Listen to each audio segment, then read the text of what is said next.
परमेश्वर के दैनिक वचन। अपने पुनरुत्थान के बाद यीशु रोटी खाता है और पवित्र शास्त्र समझाता है।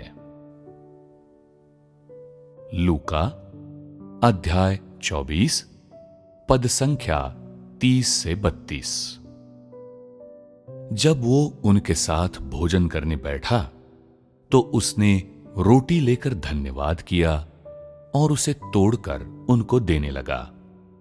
तब उनकी आंखें खुल गईं और उन्होंने उसे पहचान लिया और वो उनकी आंखों से छिप गया।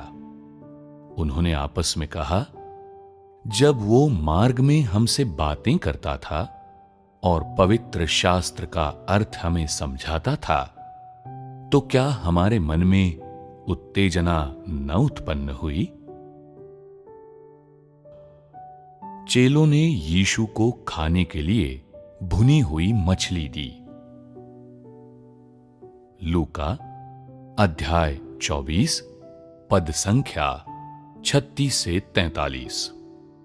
वे ये बातें कह ही रहे थे कि वो आप ही उनके बीच में आ खड़ा हुआ और उनसे कहा, तुम्हें शांति मिले। परंतु वे घबरा गए और डर गए और समझे कि हम किसी भूत को देख रहे हैं।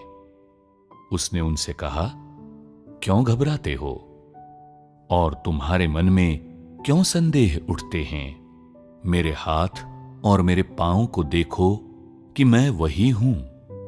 मुझे छू कर देखो, क्योंकि आत्मा के हड्डी मांस नहीं होता जैसा मुझ में देखते हो। ये कहकर उसने उन्हें अपने हाथ पांव दिखाए। जब आनंद के मारे उनको प्रतीति न हुई और वे आश्चर्य करते थे, तो उसने उनसे पूछा, क्या यहां तुम्हारे पास कुछ भोजन है? उन्होंने उसे भूनी हुई मछली का टुकड़ा दिया। उसने लेकर उनके सामने खाया। आगे हम पवित्र शास्त्र के उपर्युक्त अंशों पर नजर डालेंगे।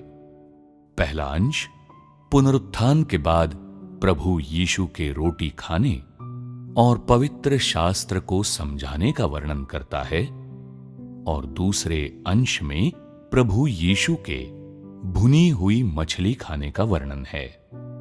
ये दो अंश परमेश्वर के स्वभाव को जानने में तुम्हारी किस प्रकार सहायता करते हैं?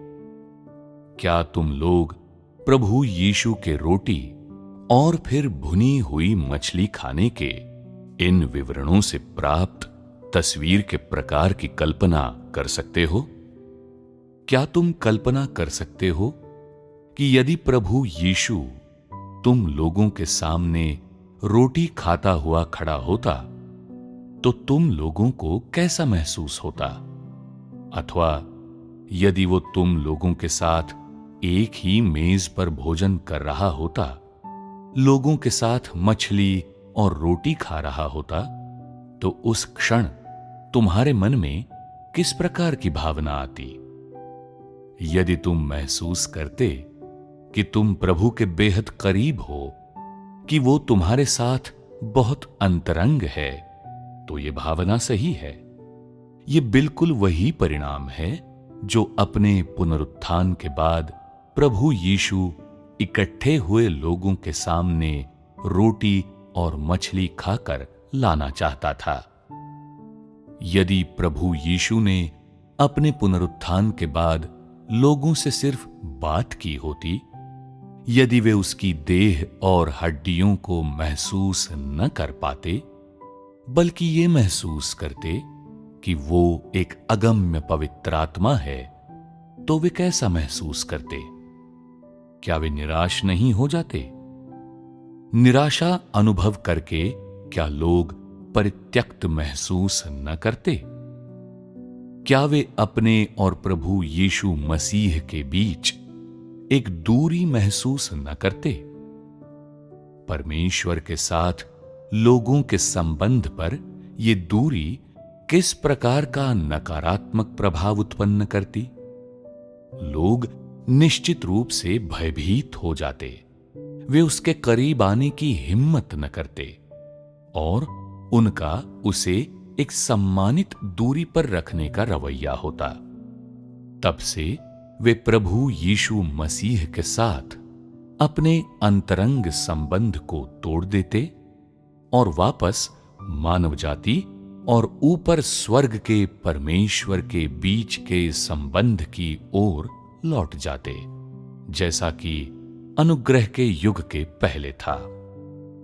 वो आध्यात्मिक देह जिसे लोग छू या महसूस न कर पाते, परमेश्वर के साथ उनकी अंतरंगता का उन्मूलन कर देती और वो उस अंतरंगता के अस्तित्व को भी, जो प्रभु यीशु मसीह के देह में रहने के समय स्थापित हुई थी, जिसमें मानव जाति और उसके बीच कोई दूरी नहीं थी, खत्म कर देती।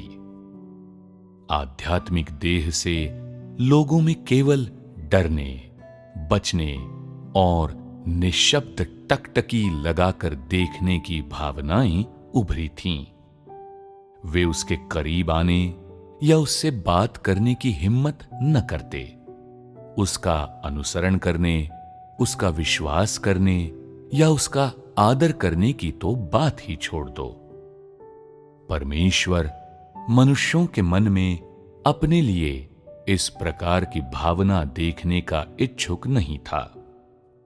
वो ये नहीं देखना चाहता था कि लोग उससे बचकर निकलें या अपने आप को उससे दूर हटा लें।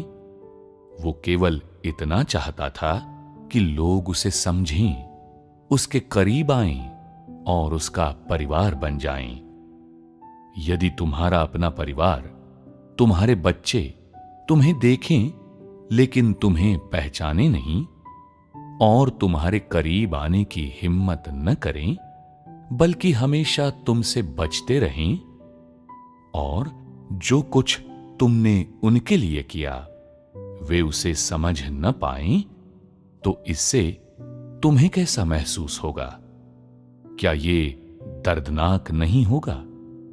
क्या इससे तुम्हारा हृदय टूट नहीं जाएगा? बिल्कुल ऐसा ही परमेश्वर महसूस करता है जब लोग उससे बचते हैं। इसलिए अपने पुनरुत्थान के बाद भी प्रभु यीशु लोगों के सामने मांस और लहू के अपने रूप में ही प्रकट हुआ और तब भी उसने उनके साथ खाया और पिया। परमेश्वर लोगों को एक परिवार के रूप में देखता है और वो मनुष्यों से भी यही चाहता है कि वे उसे अपने सबसे प्रिय व्यक्ति के रूप में देखें।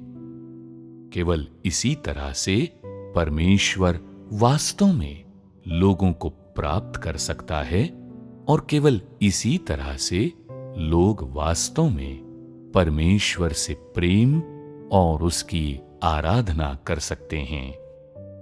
अब क्या तुम लोग पवित्र शास्त्र के इन दो अंशों का उद्धरण देने के मेरे इरादे को समझ सकते हो, जिनमें प्रभु यीशु अपने पुनरुत्थान के बाद रोटी खाता है और पवित्र शास्त्र को समझाता है और चेले उसे खाने के लिए भुनी हुई मछली देते हैं?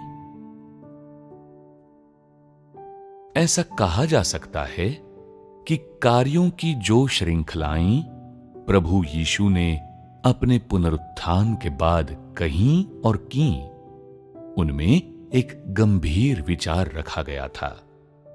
वे उस दयालुता और स्नेह से भरी हुई थीं जो परमेश्वर मानव जाति के प्रति रखता है, और वे दुलार और सूक्ष्म परवाह से भी भरी हुई थीं जो वो उस अंतरंग संबंध के प्रति रखता था जिसे उसने देह में रहने के दौरान मानव जाति के साथ स्थापित किया था।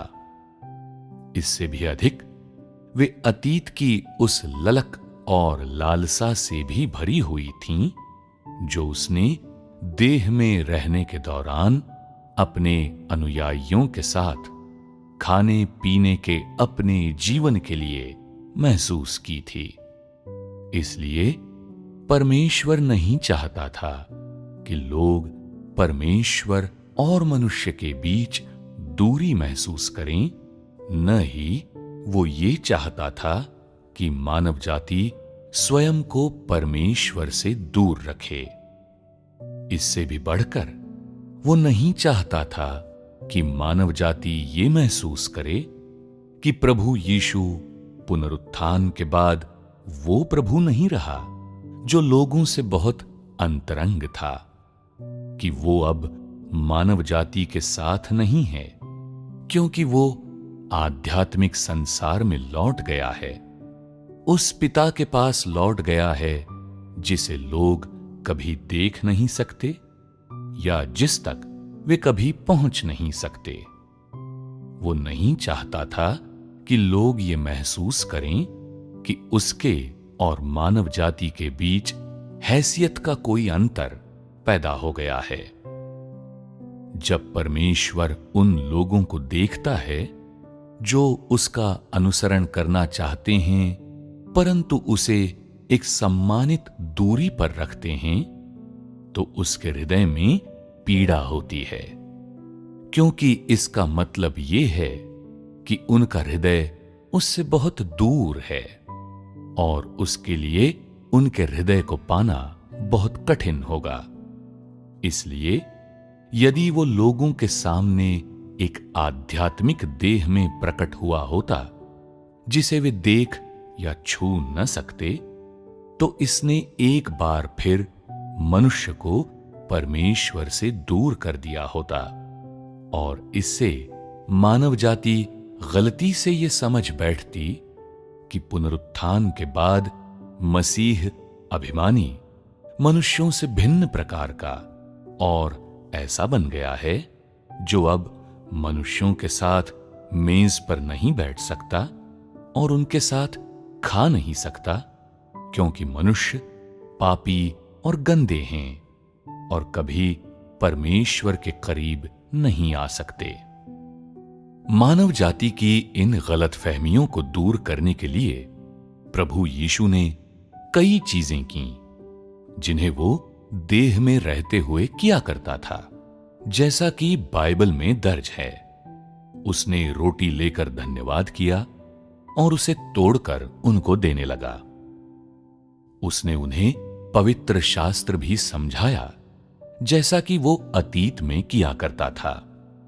प्रभु यीशु द्वारा की गई इन सब चीजों ने हर उस व्यक्ति को जिसने उसे देखा था यह महसूस कराया कि प्रभु बदला नहीं है, वो अभी भी वही प्रभु यीशु है।